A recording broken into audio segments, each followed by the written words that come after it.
Hey guys, welcome back to the 80s Revolution. Tonight we're going to be going a little bit more in depth to my wrestling figure collection. We're going to be talking about the origins of the collection and talk about, tell some stories of what these figures mean to me and the history behind them. I want to do this in two parts so that I'm not rushed. A lot of the earlier videos I've done, even though they go like the full 27 minutes, I feel rushed. I like to talk. It's kind of what I do for a living. So I'm going to do this in two parts, and they're both going to be posted tomorrow, which will be Tuesday. So right now you are watching this. It's Monday. Tomorrow is Tuesday, Election Day, and prior to all that madness, you can enjoy some of my content, hopefully. So first, I kind of want to talk about, my history or interest in wrestling, professional wrestling. I was 8 years old when I first, itchy. I was 8 years old, edit, when I first discovered wrestling, or the WWF, the World Wrestling Federation. So back when I was 7 or 8 years old, my parents and family and I lived in a house, and we had a finished basement, like a finished family room, and we rented out that room to one of my dad's cousins. And so when he rented the room, he got himself cable television and had his little private area. Well, after a year or so, he moved out. And so as an 8-year-old kid, for some reason, I wanted that room in the basement. And for some reason, my parents allowed me to have that room in the basement. But with that room came this little thing called cable TV. Now, I don't know if they forgot that there was a cable hookup in the room or what, but, me and my little 8-year-old, self had full access to cable television at the time, which was only about 17 channels back in 1984, 85. But those 17 channels really, really had a good amount of content. So I was 8 years old watching, things. I would sneak in the middle of the night and turn on my TV when nobody, was up. And I was 2 floors away from everybody, so nobody knew. And I'd watch things like, 8 years old, I'm watching Tales from the Dark Side. And I'm watching, I'm watching, movies on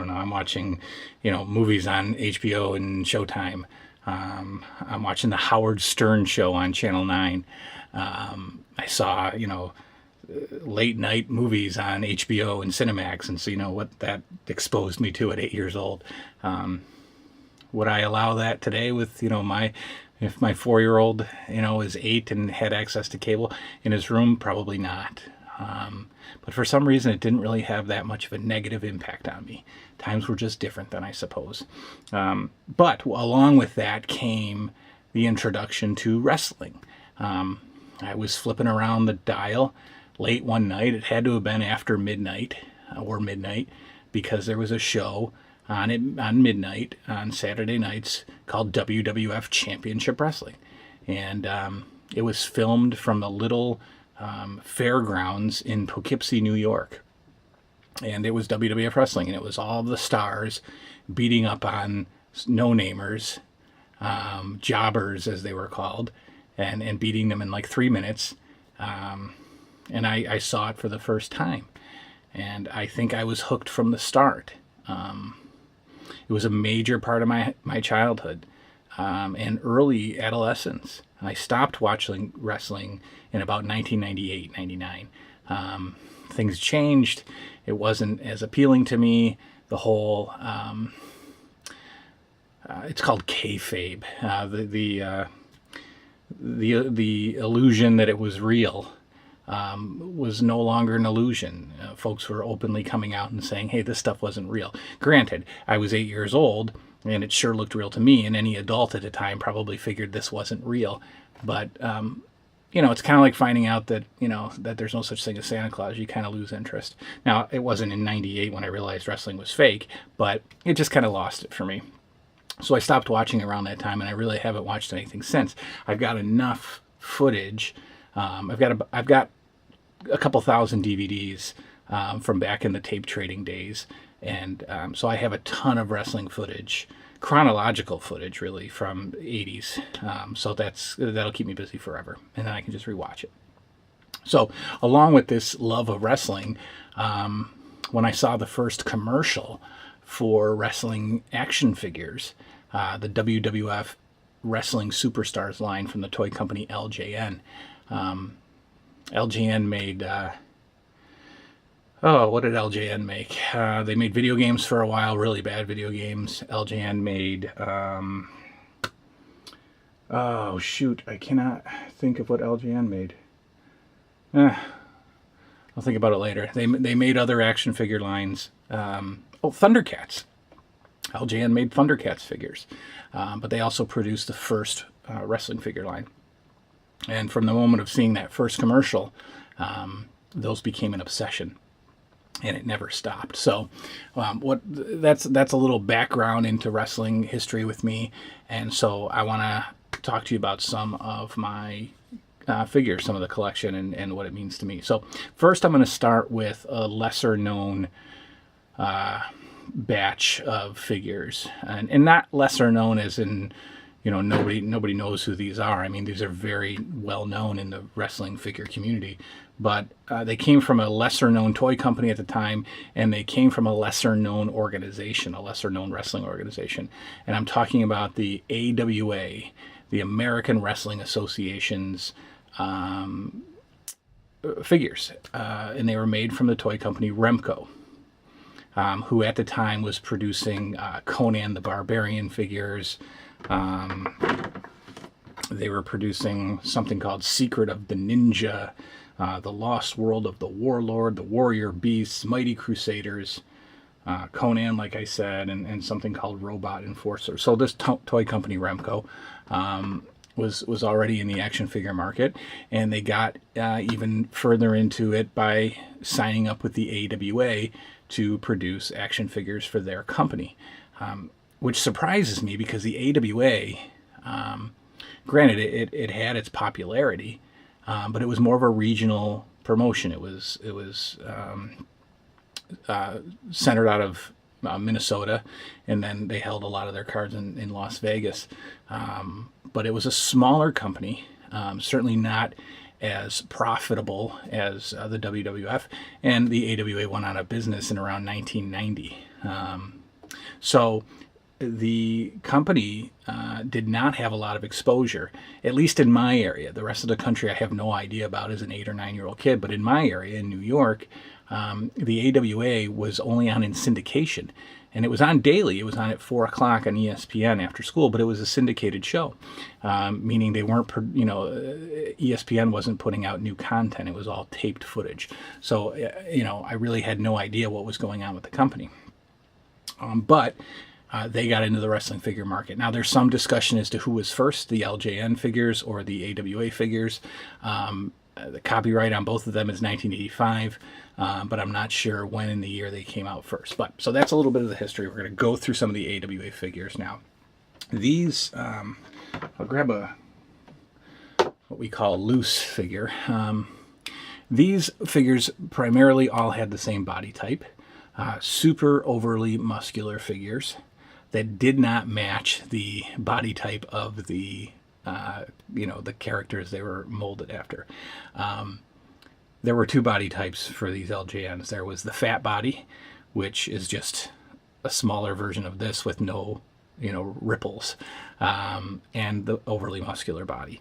In fact, their champion, Nick Bockwinkel, who was probably in his 50s when they made the figure, had the same ripply muscle body.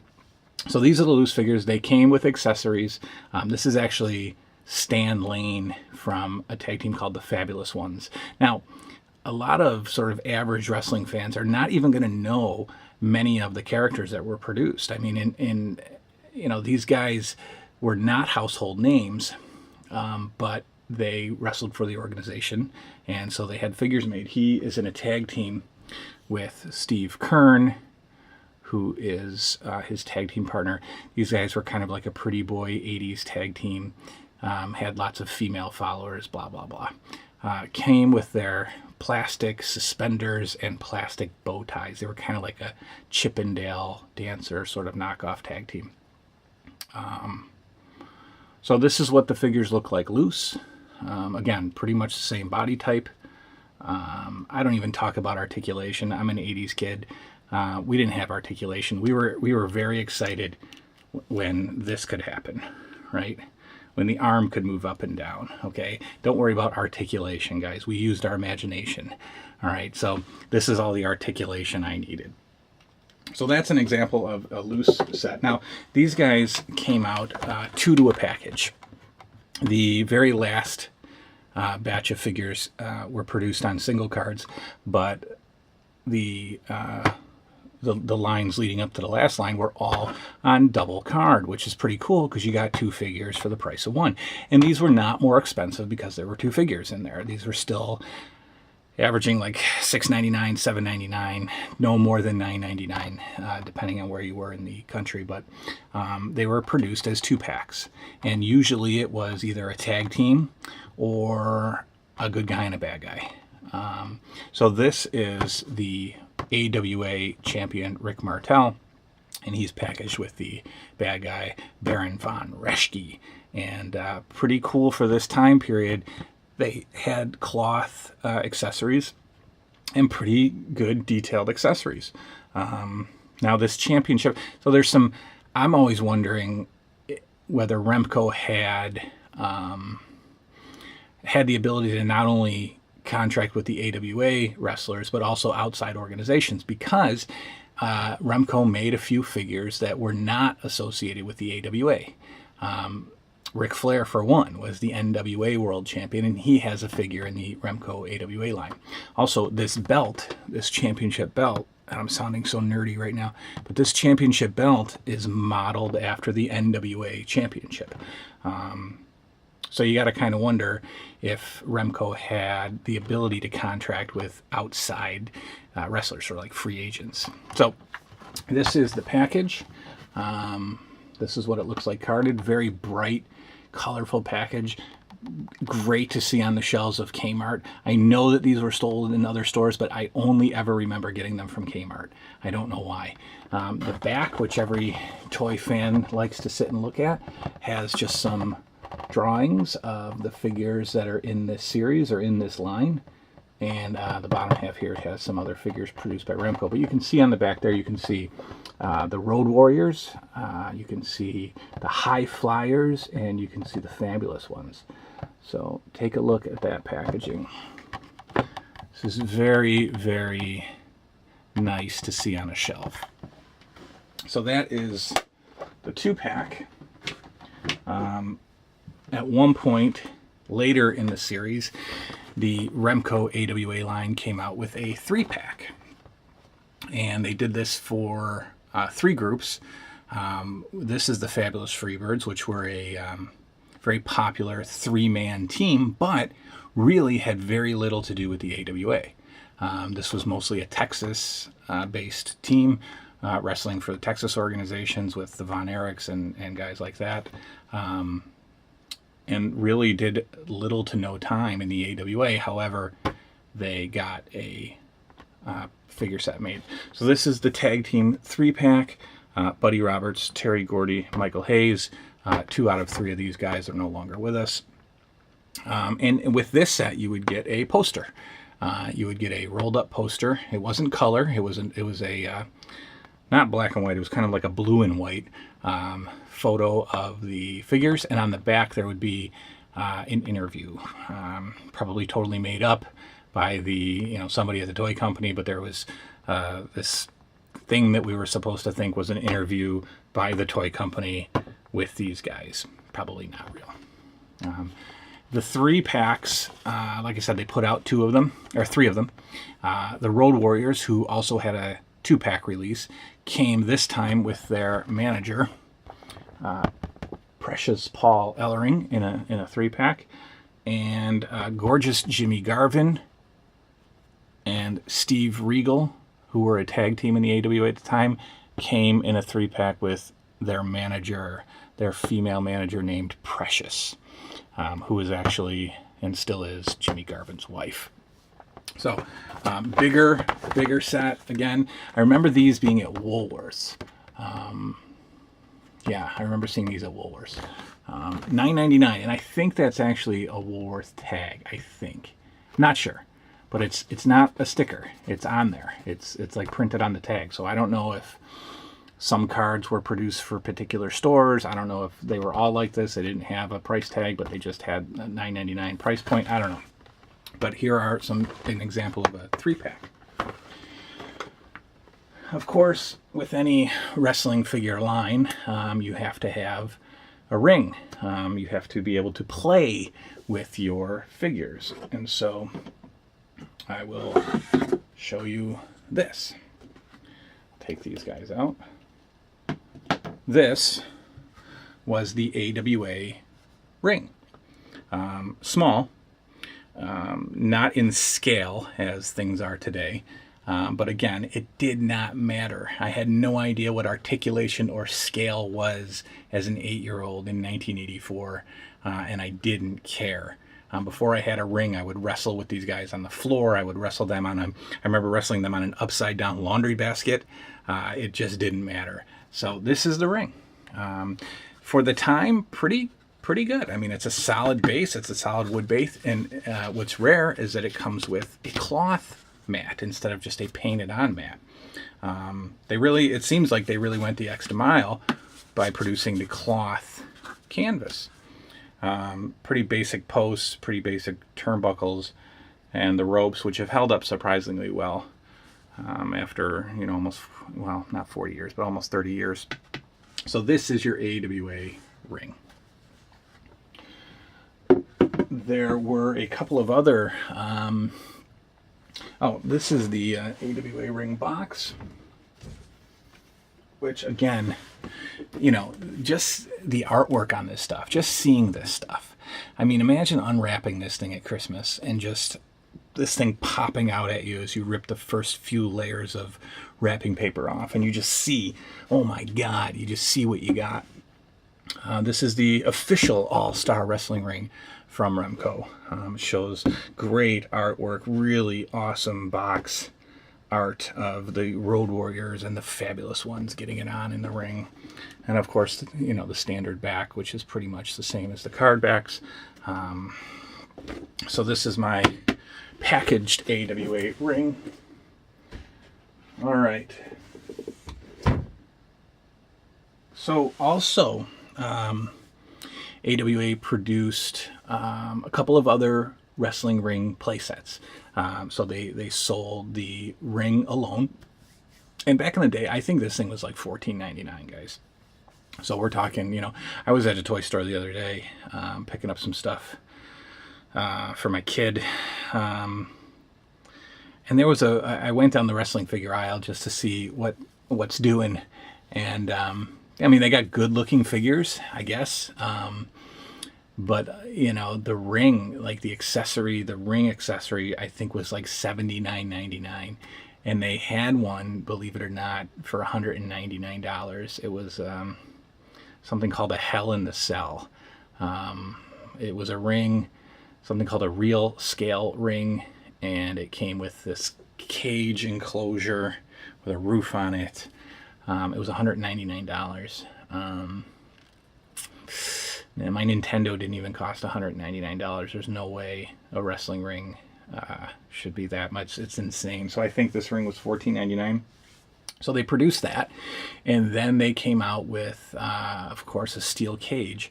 I mean, you have to have a steel cage, right? So they came out with the AWA All-Star Wrestling steel cage. Here, you don't need to look at me. Steel cage box set. So basically what you're getting here is a new ring, same model, same style, but red canvas, which was pretty cool. Blue ropes, all right, so different color posts, different color turnbuckles, blue ropes, red canvas, but more importantly, you got the steel cage. So you could have your bloody steel cage battles right in your own home.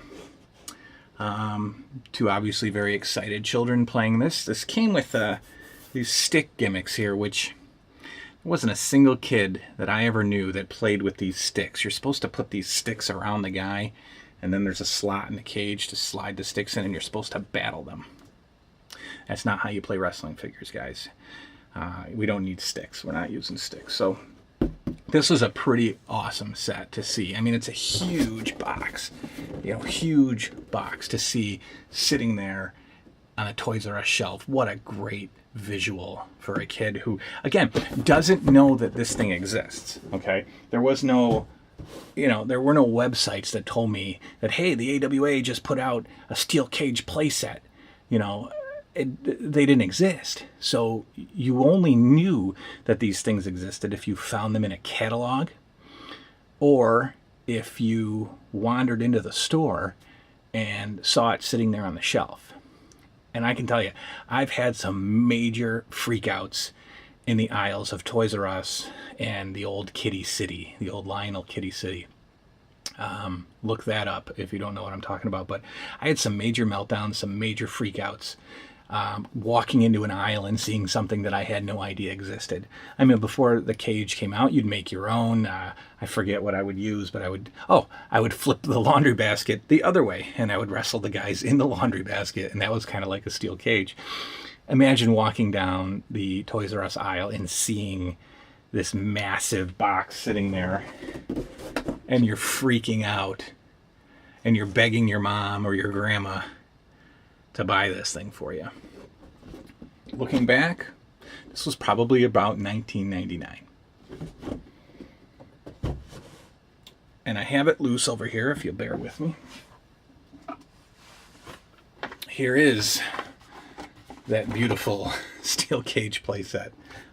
Great realistic cage, snapped on easily. There's that red canvas that I was talking about.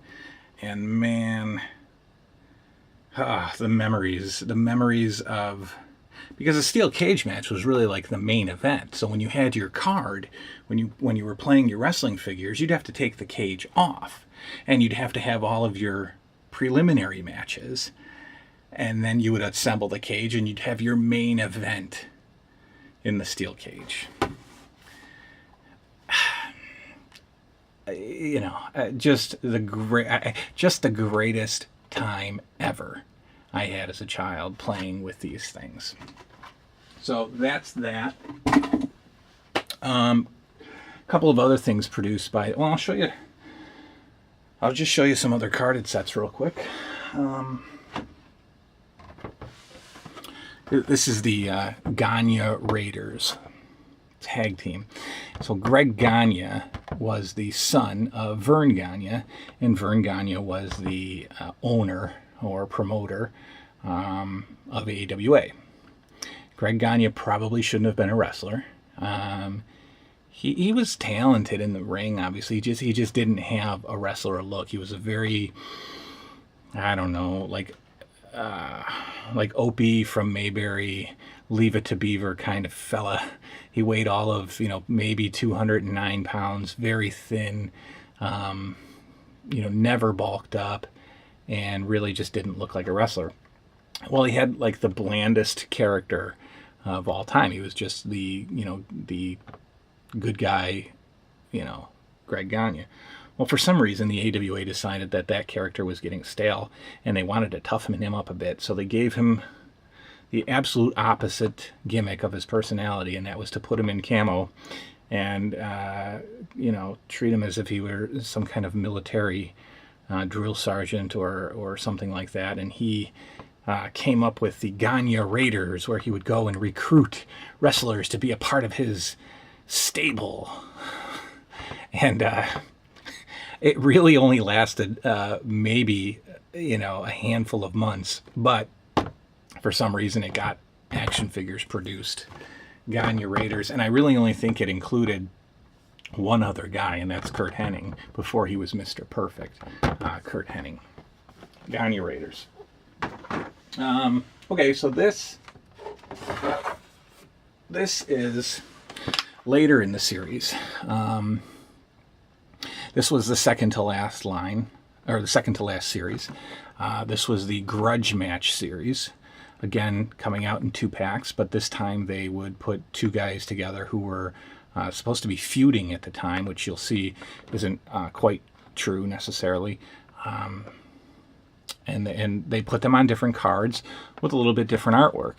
And this is an example of that. So here we have a black card. You'll see different artwork on the back.